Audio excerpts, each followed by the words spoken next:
Hello mga Mars! At dahil nagutom nga ako mga Mars, tara at magluto tayo ng pancake. Bali meron kami ditong pancake mix, tapos ayon do sa instructions ay magdagdag lang tayo ng isang egg.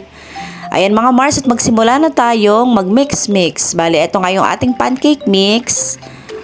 Pagkatapos ay lalagyan lang natin siya ng isang egg mga Mars. After nyan ay magdadagdag lang tayo ng tubig. Bali magtatansya lang tayo ng tubig mga Mars kasi baka hindi mabuo yung pancake natin. Patuloy lang tayong mag-mix-mix at magdagdag ng tubig mga Mars hanggang ganito ang maging consistency niya. Kapag ganyan na nga ang consistency mga Mars ay ready na tayo para magluto. Magsimula na tayong magpainit ng ating pan mga Mars. Pagkatapos ay maglagay na tayo ng margarine. Pagkatapos niyan ay magsimula na tayong maglagay ng ating pancake mix gaya nito. Dapat ay sa mahinang apoy lang siya mga Mars kasi nga madali naman siyang masunog. Bali ang sabi pag nagbubbles na daw yung pinakaibabaw niya ay pwede na siyang i-flip. Ayan mga Mars, at nakaisang batch na nga ako dahil nga gutom na ako mga Mars ay kinain ko na yung una kong naluto.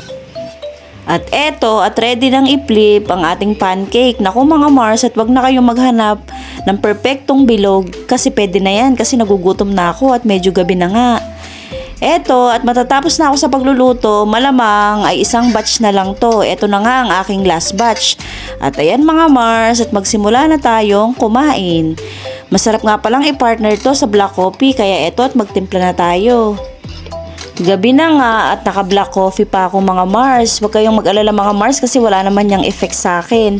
Ako, basta masandal at maging komportable ang higa ko, ay talaga namang nakakatulog na ako kaya wala nang bisa sa akin na may caffeine daw. Dapat daw hindi umiinom sa gabi.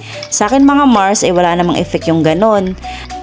Naglagay nga rin pala ako mga Mars ng chia seeds sa aking kape kasi may natira pa ako nung nakaraan. Eto nga at magsimula na tayong kumain. May peanut butter pa nga palang natira dito mga Mars. Bali yung pancake mix kasi na nabili namin ay walang kasamang syrup. Eto mga Mars, at itatry ko nalagyan siya ng peanut butter. Tingnan natin kung masarap.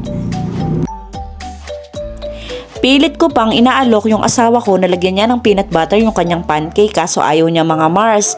Kaya ako na lang. Eto, at masarap naman pala na may peanut butter siya mga Mars. Ngayon ko na kasi na-try yan. O siya, hanggang dito na lang. Salamat sa panonood mga Mars. Kain tayo. Gabi na. Bye-bye.